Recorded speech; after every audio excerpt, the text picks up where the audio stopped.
Mahamarathi news मध्ये आपले स्वागत। मी उमेश जगताप। आपण आता हे जे दृश्य पाहतोय हे सकाळचं दृश्य आहे आणि पुणे पंढरपूर महामार्गावरचं हे दृश्य आपण अनुभवतोय। या ठिकाणी आपल्याला सर्व वारकरी रस्त्याच्या दुतर्फा सकाळच्या न्यारीसाठी विसावा घेत असताना आपल्याला पाहायला मिळत आहेत। समोर आपल्याला पांडुरंगाचा रथ दिसतोय आणि दुसऱ्या बाजूला जर पाहिलं आपण थोडं पाठीमागे तर या ठिकाणी आपल्याला सर्व या दिंड्यांच्या हे जे झेंडे आहेत या झेंड्यांच्या ज्या कैच्या आहेत त्या कैच्या आपल्याला पाहायला मिळतात। आणि विशेष म्हणजे या कैच्यांमध्ये काय काय वस्तू ठेवलेल्या आहेत तर त्याच्यामध्ये आपल्याला मृदुंग दिसतोय, टाळ दिसतोय, त्याच पद्धतीने इतरही त्यांचं साहित्य दिसतंय की जे साहित्य या वारीमध्ये वारकरी हे त्याचा वापर करून भजन गात असतात, हरिपाठ करत असतात।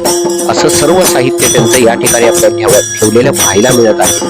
आणि त्याचबरोबर ज्याचं एक वेगळं असं विशेष महत्व हिंदू धर्मामध्ये आहे असं हे तुळशी वृंदावनही आपल्याला या कैचीमध्ये पूजन झालेलं आपल्याला पाहायला मिळत आहे। ह्या सर्व कैच्यांमध्ये अशाच पद्धतीने आपल्याला चित्र पाहायला मिळत असतं आणि या कैच्यांचं आता पूजन सकाळी ह्या सर्व दिंड्यातील प्रमुखांनी केलेलं आपल्याला पाहायला मिळते।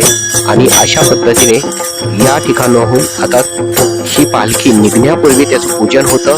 त्या कैच्यांचं प्रत्येक ठिकाणी अशा पद्धतीने या कैच्या लावल्या जातात आणि या कैच्यांचं हेच महत्व आपल्याला आषाढी वारीतही पाहायला मिळत असतं। अशा पद्धतीने या कैच्या ज्या आहेत झेंड्यांच्या त्याचं हे महत्व आपल्याला प्रत्येक वारीमध्ये ह्या वारकऱ्यांच्या माध्यमातून त्याचं पूजन आणि त्याचं आध्यात्मिक महत्व आपल्याला अनुभवायला मिळत असतं। रामकृष्ण हरी।